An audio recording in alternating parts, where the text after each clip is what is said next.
It took me until I was 50 something to put it out there and say, I am a spiritual leader.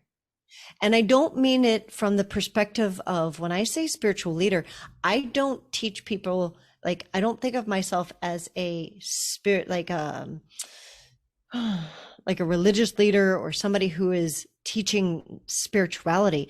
I am a leader that embodies spirituality. And that's what I teach people to do is take the leadership that they've worked their butts off for their entire lives to learn to be a good leader and then start to incorporate their own spirituality, whether it's something that they've already started exploring or have not yet. There's a process of, like, for you, for me, for all of us to say, it feels vulnerable of like opening that door of, oh, yeah, you know what? Yeah, that's who I am. I got this. This is who I am. Namaste, sweet souls. My name is Shilpa, and you are listening to the Omni Mindfulness Podcast. I am a mindset and meditation coach for professional women and mompreneurs. The purpose of this show is to offer stories and content that allows you to increase your awareness of your authentic self and be inspired by connecting to the personal and professional stories of other souls. Souls who are walking the walk and living everyday human experiences with inspired intentions. These are the stories that will expand your consciousness and spark within you to ask, what if? Each season, I offer content to help you create a holistic lifestyle that embodies spirituality, mindfulness, mindset, and energy awareness. Through my conversations with experts in their niche area and solo casts from yours truly, my intention is to help you holistically revitalize, reset, and relax your body, mind, and spirit. I'm your host and founder of Omni Mindfulness. So ask yourself, what if just one story could be the catalyst to shift the trajectory of my life? What if I become instrumental in serving other souls to realize their true self? And what if my soul's higher purpose is in the realization of Omni Mindfulness joy? It's never too late to rewrite your story.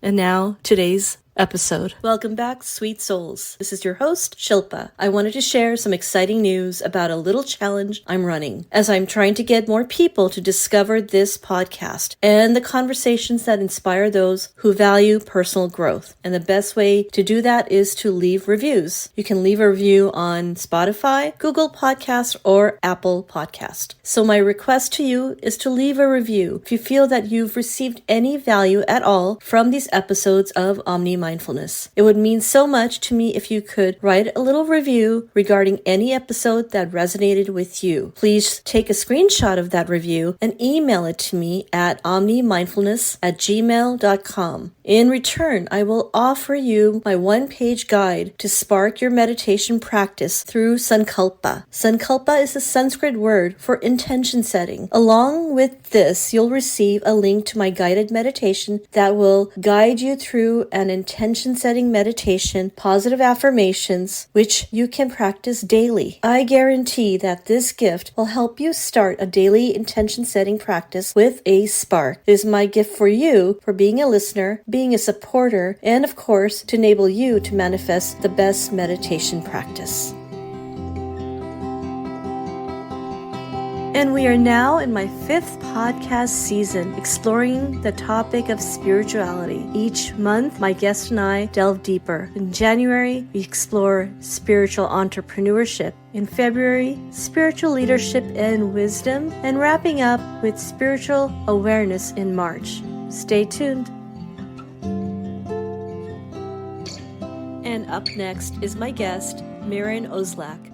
Maren raises leadership to a soul level. Have you ever wondered, is this it? Or thought, there must be more? Well, there is. Maren works with impactful leaders who are ready to step into the connected life that has been calling them. She does this with a lifetime of tools that connect them to their own place of deep listening and limitless flow.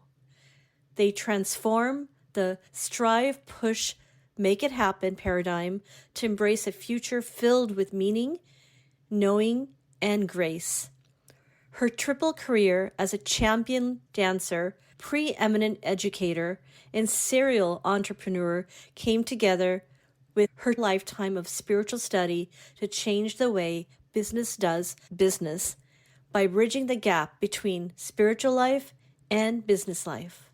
Maren is fed by her passion for excellence and desire to serve successful women to increase their impact and step into the next level of life while decreasing stress. You can find more information about Maren at MarenOzlak.com or the SoulfulLeaderPodcast.com. And now, here's Maren.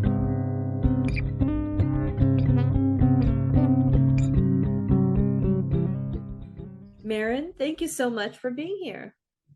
I am honored and excited, Shilpa. Thank you. I've been so looking forward to this conversation. It's been in the works for a few months now. Yeah, we had to reschedule once, and yeah, absolutely. Well, what an honor it's for me. And we have so much in common in many ways, spiritually and in terms of as women entrepreneurs. So without further ado, on the topic of spirituality, wisdom, and leadership, perhaps share a little bit about your background to start off. Oh, that's interesting. I actually started on a spiritual path when I was about 8, both spiritual and self-development. And I am a recovering Catholic. I love certain aspects of the Catholic religion, and there's others that I don't necessarily agree with. And I was blessed in that my mom stepped me onto a spiritual path, like I said, really early in my life. So I got to explore lots of different religions and lots of different spiritualities, and it is the core of my being. And when I in my own search for myself, I stumbled upon the path of dance. And so I was a ballroom dancer, country dancer, swing dancer, partnership dancer. And what that did for me was I was born into a culture, which we all were, and also into a family of high success, high rational achiever. Like education was paramount, and so was success. And I was very driven. I was a very driven young woman, and I didn't like being a woman. I thought that I should have been born a boy, and I did everything that my boy cousins did. And I wanted to be my dad's little boy, not his little girl. So I tried really hard to do everything masculine. And what dance did for me, bringing that background to dance and why I brought it up, is that dance really taught me the value of my femininity. Because in order to dance well with a partner, whether you're the leader or the follower, and in dance lingo, usually traditionally the man is the leader and the woman is the follower, and that really kind of irked me. So over the years of learning to dance and learning to be a follower, I started to understand the value of surrender, of following, of the feminine, the going inward, the calm, the peaceful.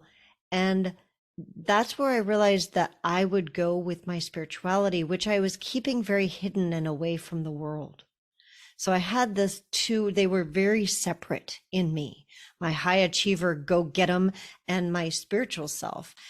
And what dance did for me was it really brought them together. And I am also an entrepreneur, which is how you and I met. So through SPI Pro. And that entrepreneurial drive, one of the things that I found is that what I was being taught by the world was that high rational achiever, go get a masculine way is the way to be an entrepreneur. And again, there was a part of me that was like, really? Does it have to be like that? And I found that it doesn't. And so that's where I spent, or I invested my time and my energy, is bringing that that surrender of trust and faith and the getting to know the inner knowing instead of just trusting the outer knowing and what other people know, because it may or may not be right for me. So that's kind of in a nutshell my journey and what's gotten me to here. And my passion is really helping I work mostly with women, and I do have some men that work with me to start to go on that inward journey that I was blessed to have, from day one. And you and I were talking about this early on, before we started recording, that you also were blessed to have had that experience in your early childhood. What a blessing it was for you to be enabled to have that awareness at a young age, that even if you were conflicted on some level, saying, am I more leaning towards my masculine energy or feminine? Ultimately, to bring those two together and see the power that you have within you. And that brings me to the other subject we had talked about just before I started recording. You had honed in on, or you have, on the concept of awareness. Maybe you can share more about that. Yeah, one of the things you said is that I am blessed. And I feel like the conflict that was building between the two of those aspects of myself is what's been actually the blessing. And so often we think that conflict is something that we should avoid or stay away from. And the awareness practice that you were just talking about, of starting to become more aware in our lives, the inward, the journey of wisdom, our own wisdom, I've found that it really is embracing the conflict.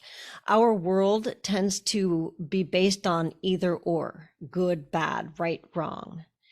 And as you evolve spiritually, it starts to become less important that something is good or bad, right or wrong.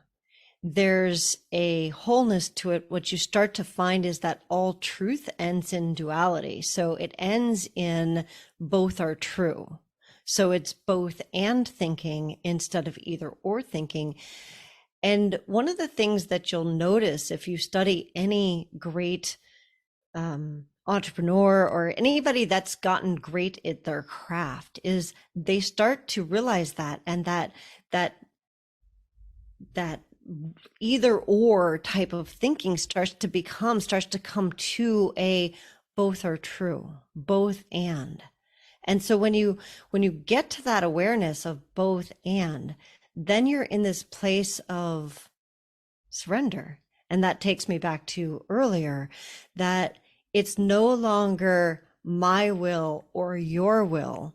It's what are we here together to do? And it's so much more graceful. And the thing that I've found as an entrepreneur is that I've been told, and I studied my entire business career of what other people are doing, that I should be doing this and I should be doing that, and I would should myself to death.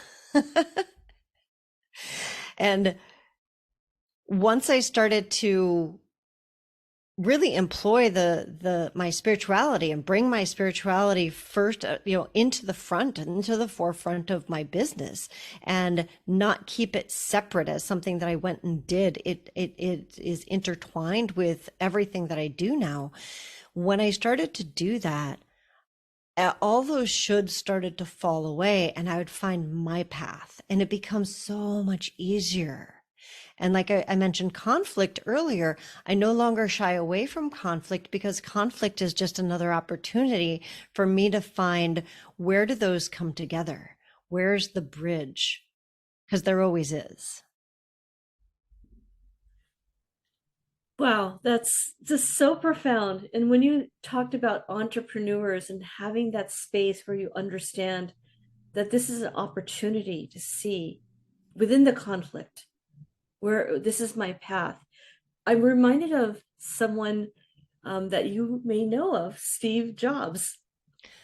Yes. And he embraced it. Do you know the only book on his iPhone was Autobiography of a Yogi? And he too went through his own conflict and came full circle to understand that in this conflict is some of the biggest achievements. First of all, I love that book. And I've also heard that, the guy who runs Facebook, what's his name? Oh, Yeah, that's yeah. okay. But that he had gone and asked Steve Jobs advice at some point, and Steve had told him, go and study in India and, about Yogananda. And that's who the autobiography of Yogi is about, Yogananda. So for those of you that don't know, I've read the book and I know Shilpa has too. It's an amazing book. It's very rich and very deep. And I will say that the first few times that I read it, or tried to read it, I wasn't ready and I slept through most of it.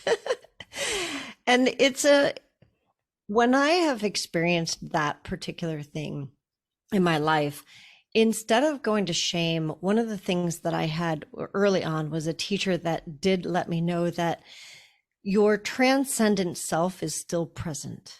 You're still getting the value.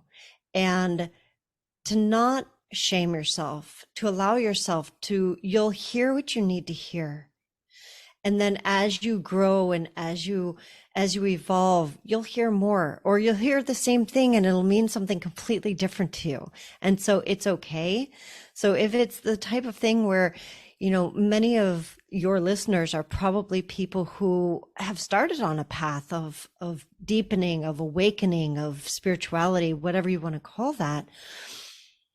And I think that oftentimes there is this shame of like, I'm not good enough. We're so entrenched in that thought process here in the West. And one of the things that I read was that I'm not sure who it was. It was some great leader from the East that was absolutely shocked that we have this concept that we're not good enough, because there truly is no such thing. We're divine beings, all of us, and we all are good enough. Like, that's our divine birthright, that like we're born good enough. And so what I would say to those of us that were trained the other way, including myself, who still come up against that as a belief system, is that, you know what, be kind and say, it's okay. I'll be able to stay awake the next time I try to read it, or the next time I try to listen to it. And if I don't, that's okay. I heard what I needed to hear, and it's perfect the way that it is. I sincerely believe what you just expressed, because having been raised in what I call like the self-realization path, it was all I knew. Yet not being good enough and shaming myself because I then compare myself to other spiritual beings around myself, it's a constant battle. And I believe that that's part of the evolution or phases we go through as souls. And each of us have innately the ability to be a spiritual leader. Yeah. However, we just have to recognize that skill. My coach calls it spiritual adult. And how do we become spiritual adults? Because most of us, including myself, we're on the path. We're still spiritual children. And we may have an age, we've achieved a certain age, and that doesn't mean that we have matured as human beings and or as spiritual beings. And they're not the same thing. There's a gentleman named Ken Wilber, and he's got a book called The Theory of Everything. And he talks about the kind of that spiritual evolution that we go through and the stages that we go through spiritually.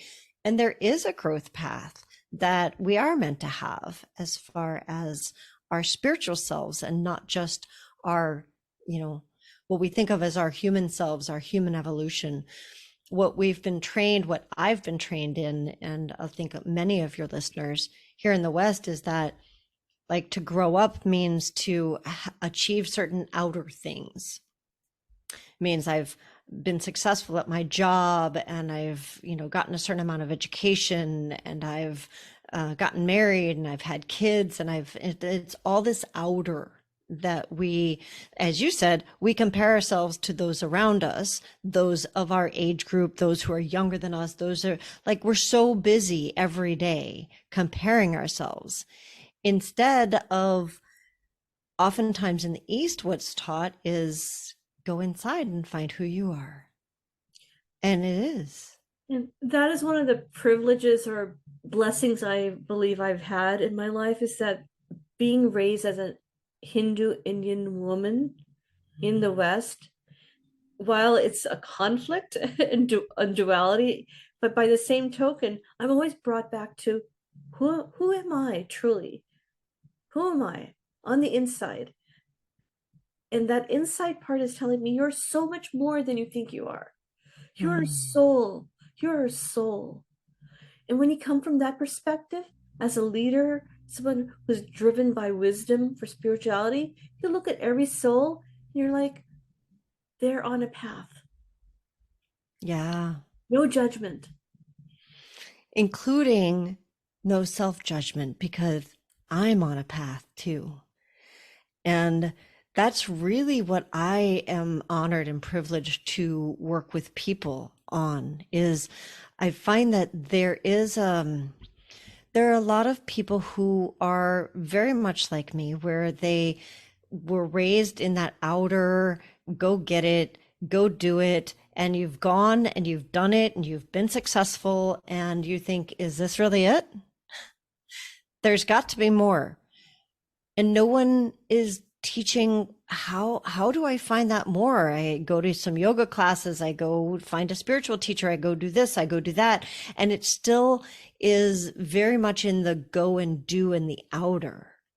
So what I help women to do is go inside and be, and find who it is that I'm meant to be.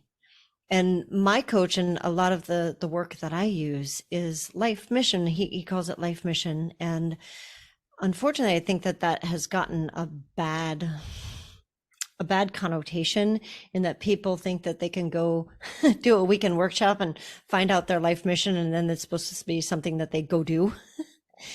And instead, the way that I think about it is that it's something for me to continue to discover throughout my life.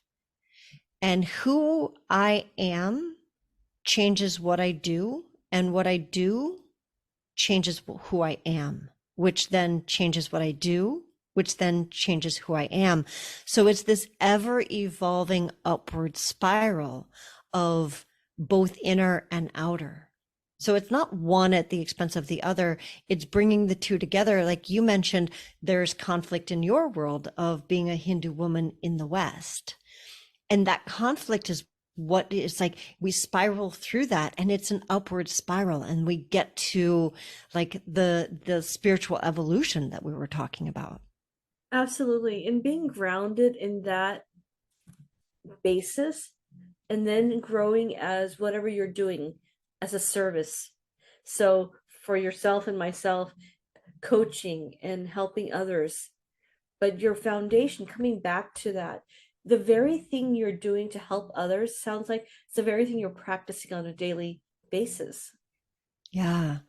Someone very wise, and I don't know who, at one point had said, you teach what you need to learn the most. I couldn't agree more. That is why I went down this path. I had been in corporate, but there was a period where I'm like, what do I really want? If there was no outer conditions of, hey, you need to bring home the bacon, so to speak. In my case, it would be the plant-based bacon. But what do you really want to do? And I thought, well, I like to practice what I truly need for my spiritual growth. And if I practice that, and I'm still learning every day, growing every day, then what if I turn that into a practice? And I think that's true, right? The humble path that we're on.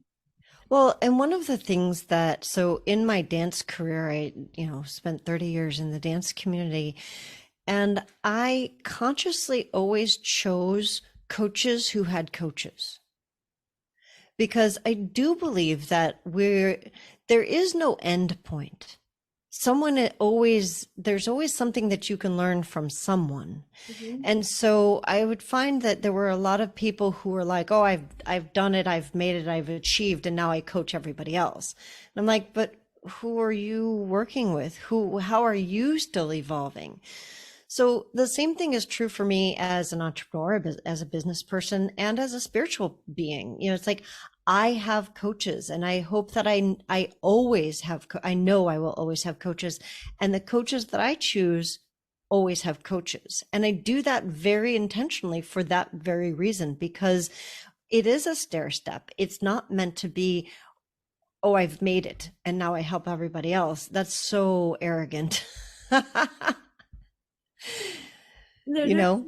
yeah, I don't want to say there's an absolute, and again, there are no, um, I would say there's no absolute, but there also the ability to just lean on as an accountability partner at times. That's so important. I have coaches in different areas, I would say, and Absolutely.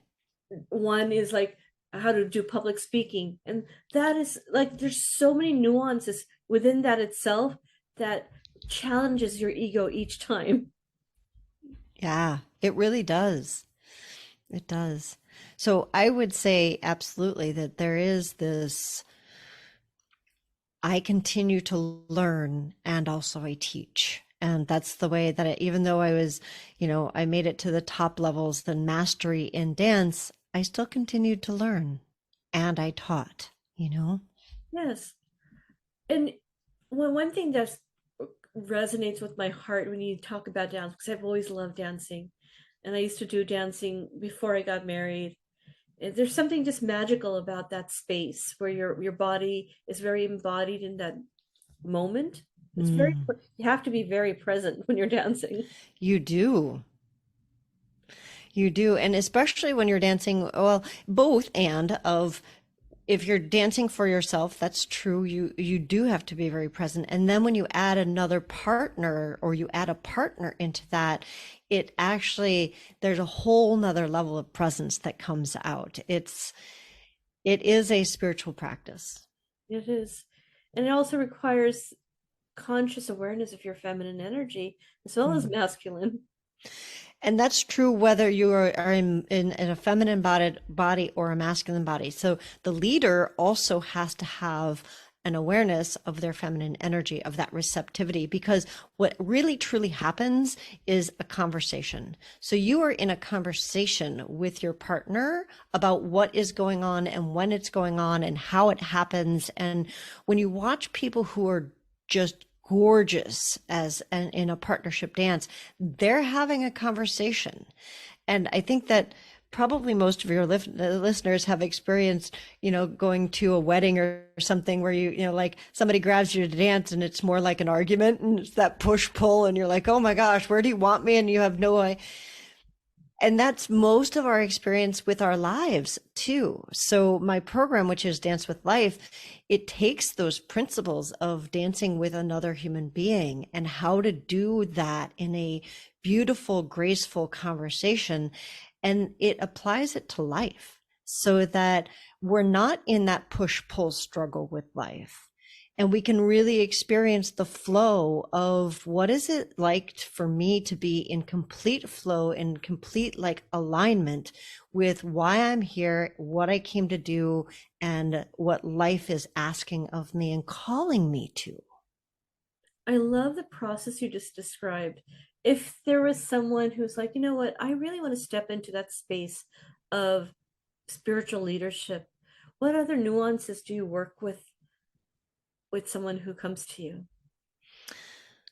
Really, we work with, it is a very inward process. So it's a both.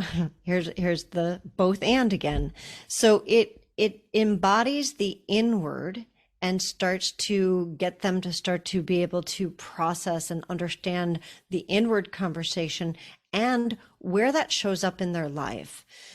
So what I found is that life talks to us. There is a conversation that's going on with life, just like there is that goes on with a partner on the dance floor.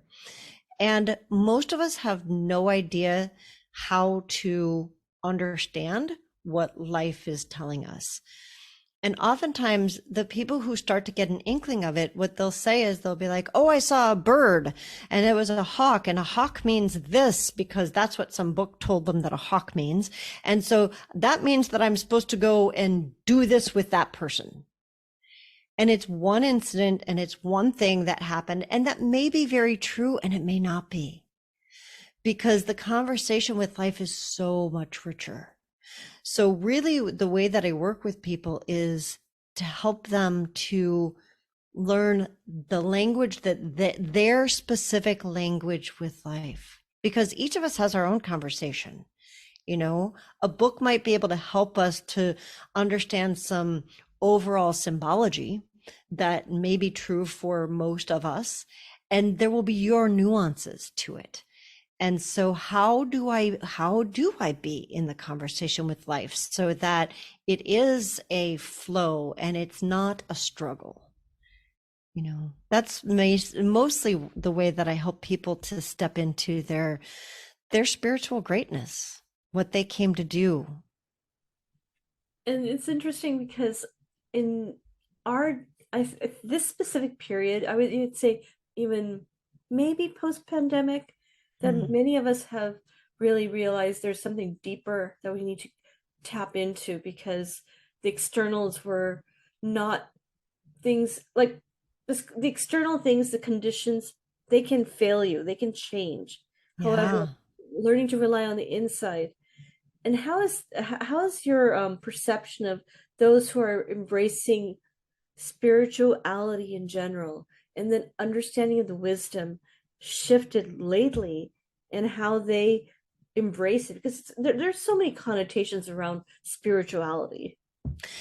There really are. And there's like how many billions of people on the planet? And I would say that there's that many billions of versions of spirituality. And we're not meant to conform ourselves into one particular thing. And with the pandemic, the thing for me was a lot of people were caught off guard. And I think that being somebody who is grounded in their spirituality allows for much more flexibility. And what I mean by that is, instead of Hey, sweet souls, if you are seeking to start 2023 strong, then you are in for a treat. In 2023, I'll be hosting regular free mindfulness workshops starting in February 2023, aimed at professional working women or mompreneurs. With each workshop, by signing up, you receive free guides that will support you not only in terms of your daily routine, rituals, but also to help you attract abundance and manifest the dreams that you desire. Did you know that taking your manifestations to the next level is about integration of tools and mindfulness modalities that help you cultivate the skills to recognize what your current abundance mindset is and build your ability to receive? You can learn practical skills combined with powerful mindfulness tools to overcome your fears, eliminate anxiety, and take control of your life. Click on the link at the bottom of the show notes to get on the early sign-up list. Namaste. When we're not flexible, we're brittle and we can break easily. If you think of a tree, right, that gets frozen, it's going to break easily. Whereas if it's not frozen, it bends and it moves in the wind. And the pandemic was a very strong wind that came along, and it broke a lot of people. And there is another option, because there is that place of, how do I get to the place of being the tree that bends in something like that? There's the next level, which is, how do I become the person who is aware that something like that is coming? And that's where I am, is I'm working with my teachers on being that person who is presencing the incoming future. And one of the interesting things is that science is showing that the incoming wave from the future is more powerful than the past that we think creates us. So stepping into that path of how do I become someone who presences the future and is in such alignment with that, that if there's a pandemic or whatever it is that comes along, it doesn't throw me off path. There isn't even that moment of, oh my God, I have to regroup. And I watched my teachers not have to regroup. And it was so amazing. There was a little bit of regrouping for me. It was minor because this is the path that I've been on. And that's what I want for all of humanity, is that we don't have to regroup when there's something, because we've presenced the future and we know where our path is and what's our calling. And we're so clear on that. And we're so grounded in our spirituality that it doesn't throw us off. It's just the next step. And it's like, oh, of course, that's why I was led over here and told to do that. Thank you. Intuitively, I had tuned into this concept of being, maybe not in your exact words, but being one step ahead. Yeah. Vision for the future intuitively, so that I am not the victim of these externals, that I'm grounded in who I am and I can support those around me. I so resonate with what you just expressed. That is where the wisdom tunes in. The spiritual wisdom is about, hey, all this sum total of knowledge and wisdom I have, it's going to keep me one step ahead. And that's, it's like, there is the practical application of being spiritually aware, and that's it. Mm-hmm. People always are like, oh, that's really nice. If it's nice that you have the time that you can dedicate to that. And I think, you know what? It's actually the dedication that I have to it and the time that I invest in my practices that allows me to not get thrown off path and not have to spend all of my time trying to run around like a crazy person. So instead of thinking that when I have time, I will get to that, it's actually flipping that paradigm on its head and saying, I have time because I've chosen to invest some time on going inward and working with my spiritual side. And that is the vision. I believe that's what you're also articulating, that we have for the future of leadership and wisdom, for spiritual leadership. Or you don't even have to give the label spiritual, but leadership in general is being able to harness the mindfulness tools, apply them proactively, making that investment so that when the next wave comes, whatever it may be, you're able to then carry those souls around you. They're looking to you as the leader. Yeah. That's just a beautiful image to me. And I do think, what if leaders invested in their personal development, their spiritual development for them and for their teams, what a different world we would live in. We wouldn't be chasing our tails and trying to figure things out. We would be grounded and centered, and we would have the answers. And it would make the world would be a very, very different place.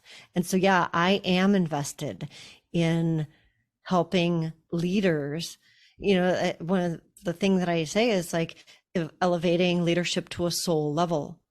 Let's lead from a soul level instead of from a brain level, because the soul level is so much more advanced. And in our culture, we idealize that like rationality is the be all and end all, and it's not. There are many levels above rationality. It is a step along the way.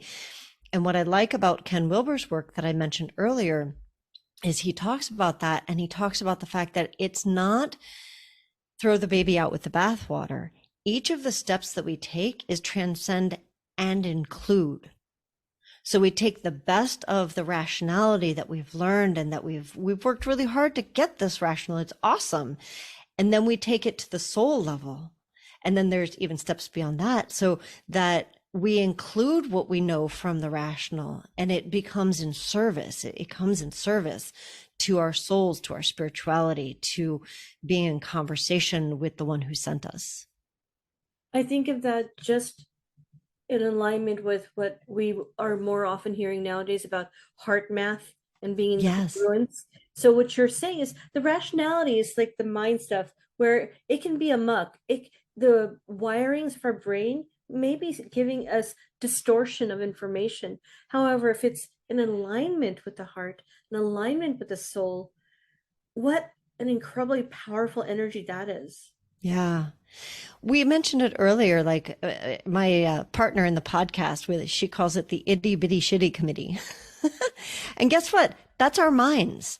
Our minds will tell us all kinds of things.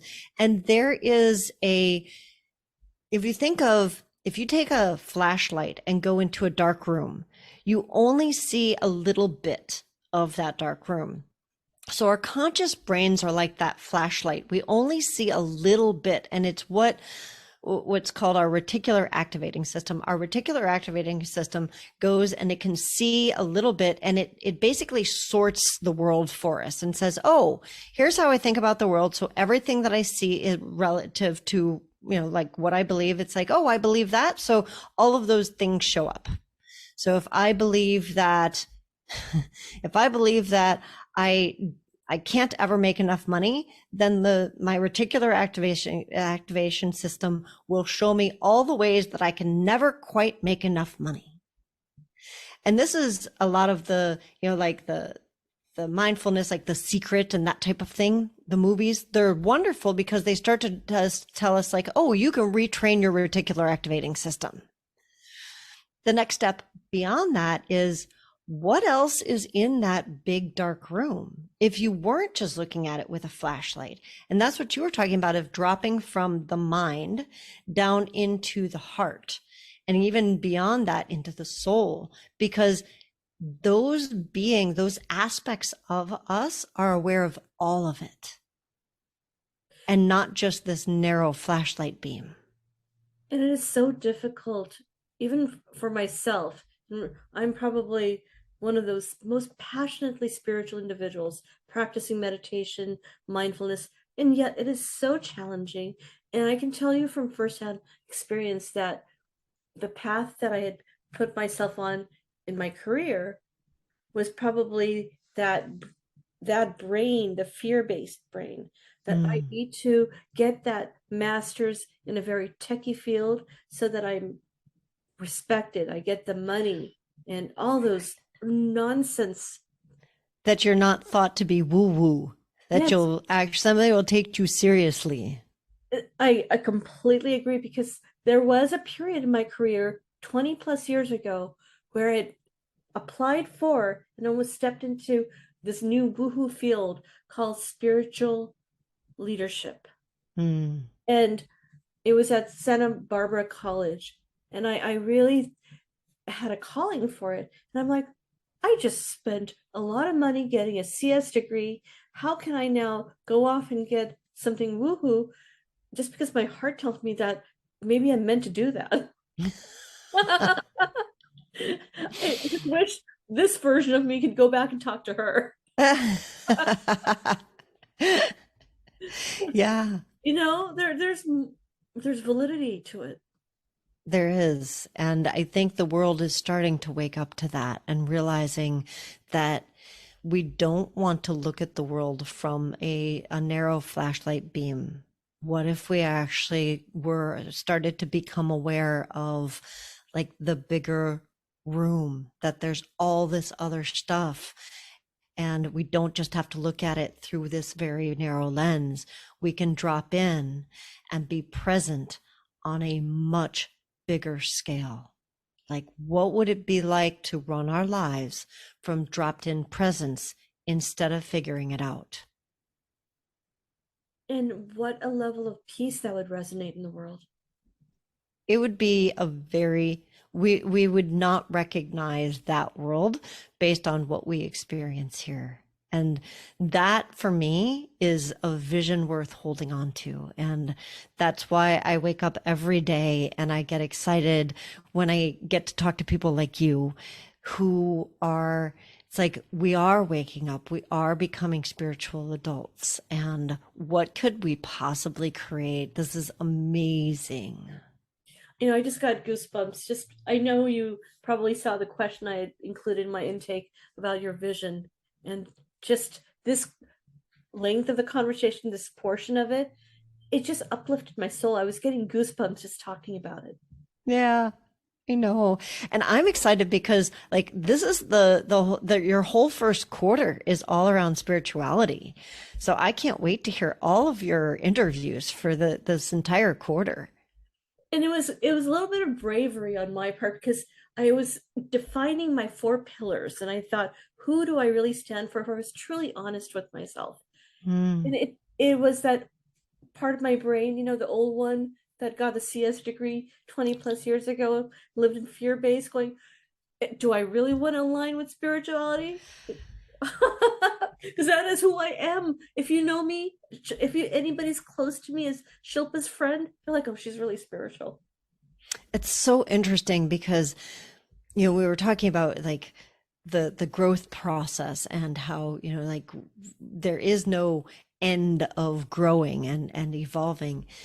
In December, I closed my dance studio. I closed the doors. And one of the things that in looking at, I always look back at things of like, what did I learn? How did I grow? And that was one of the processes of the 14 years of owning my studio is it gave me the time to start to own my spirituality. Because even though I started being spiritual when I was 8, it took me until I was 50 something to put it out there and say, I am a spiritual leader. And I don't mean it from the perspective of when I say spiritual leader, I don't teach people, like, I don't think of myself as a spirit, like a religious leader or somebody who is teaching spirituality. I am a leader that embodies spirituality. And that's what I teach people to do is take the leadership that they've worked their butts off for their entire lives to learn to be a good leader and then start to incorporate their own spirituality, whether it's something that they've already started exploring or have not yet. There's a process of like, for you, for me, for all of us to say, it feels vulnerable of like opening that door of, oh, yeah, you know what? Yeah, that's who I am. I got this. This is who I am, and it's important to who I am. And maybe for the modern generation, making it less taboo. Maybe it is the path that many of us need to be on and recognize the tools that are there are the ones that are going to help us with the future vision. And I don't know if you're familiar with the 100th monkey. No. So there is a scientist, and I don't remember who it was, but they studied monkeys all over the world. And what they found is that, and I'm not sure if it was exactly 100 monkeys, and there would get to be a resonance. Say, for example, like they taught a monkey how to break open something and do, etc., whatever X and Y were. And when they got to the point where they had taught a certain number of monkeys, that monkeys that were across on the other side of the world that had never done this before started to do it. They weren't taught it. They didn't know it. They started to do it because there's a resonance in the field. And so when you were talking about that of us stepping up to, like own our own spirituality in as leaders, so that the next generation, they don't need to do that. They will have already built that. We will have built the resonance for them. So I think there is something to that of it's our time to step up. And if that's something that you feel and you're one of your listeners feel that you're being called to that. And there's this part of you that you've been kind of hiding off to the side saying, well, I do that for myself, but I can't tell anybody because my colleagues will think I'm nuts, or, I don't want to be that person. Maybe there's more to that, something to look at for yourself, because it is our responsibility. And when I use that word, I say our ability to respond in the world, to step into like your heart, like your heart asked you to do that 20 years ago and you said not now. And that's okay. Maybe somebody else felt that way, and maybe it's time now. So check in and say, am I part of this revolution that's going to change things for the next and for the next? Absolutely. Just on closing on that point is, you may not know this story, but the catalyst for me was pain, deep, deep pain. And it was losing my mother, and unexpectedly, in the most shocking of ways. And in that same month or year time period, we had 3 deaths and 2 job losses between my husband and myself. It was like being driven over by a train. Wow. And then I have the son, his name is Omni. And as I came out of the pain about a year later, still coming out of it, I thought, I'm going to create Omni Mindfulness. I had no clue where that came from. I was not even sure. I was like, this is going to turn into something one day, because there's a message buried here in the pain. I think that for many of us, waking up starts in the pain, because it's so easy to stay in our comfort. Like, hey, I've created a comfortable life here, and God wants us to wake up. Yeah. And it's like he'll tap a few times and be like, hey, come on over here. And he'll call us. And it's like, oh, but it's comfortable over here. I like it. I've created this. I worked hard to get this comfortable. And then, at some point, I know for myself, it was, I got to the point where I couldn't breathe in my life. I literally could no longer breathe.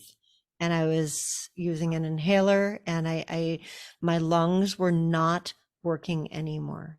And I just came out of the Energy Medicine Summit a couple of weeks ago, and I have this new spark of awareness that something that I knew on some level, but that energetic pain we feel that's unresolved, that turns into constriction, manifests in your body.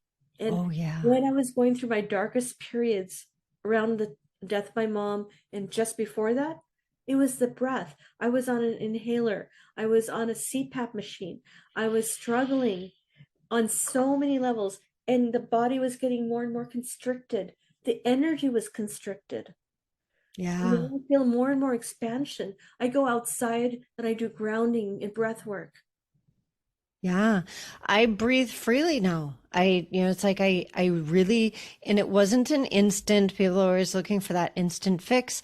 I was going and seeing multiple doctors and functional medicine doctors, and I was working with my spiritual guides, and I was working with my, emotional coaches, and there literally was one day where everything shifted. And then about a few days later, it went back. And so then it's been a process since then of like, oh, that's what it was like to be the person who doesn't have a breathing problem. Yeah. And what is it that I need to continue to embody to really own that? And I think a lot of it has to do with me owning my spirituality as a leader, and really stepping into that and not being afraid of, well, what's so-and-so going to think? What is that? What is, it's okay, whatever they think, So the message, I believe, for future leaders out there who are now listening to us is embody it, embrace it. You will be the catalyst. Think of them as like little cells, and each time you're vibrating on that level, other cells, like the monkeys you were describing. Absolutely. Absolutely. And really, it's When I think of it, there's the both and of there's this big picture, like, and I love the big visions because I'm a big visionary. And then there's the practical day to day of like, what does that mean for me in my life? And if I could just leave your listeners with one thing is, what is the practice that you could incorporate, just one simple thing that you could do on a daily basis to get to know yourself better every day? One little thing of like a gratitude practice at the end of the day, or a practice in the morning asking, what am I being called to today? And then being present throughout the day for that. Of, maybe asking yourself a question of, why am I here? And not looking for an answer, just being present to it. There's so many roads that you can take. There isn't one particular road. And I encourage you to find just one thing that you could do today, and then maybe tomorrow and the next day, that'll start to, it's an investment of your time. And when we invest, you get dividends on those investments. And we're taught to spend time, just like we're taught to spend money. We're not taught to invest it. So what would that mean for you? Like, really just be with that. What would that be for you today? So much wisdom there. Thank you so much. I would love to have you back again. This conversation just filled my heart. Mine too. It would be a joy to come back. Thank you so much. It would be an honor. And I know I would have a lovely conversation over tea with you on any topic, because we just we're vibrating on that same level. Yes, absolutely. Well, have a lovely day. And again, thank you so much for your presence. Thank you, Shilpa.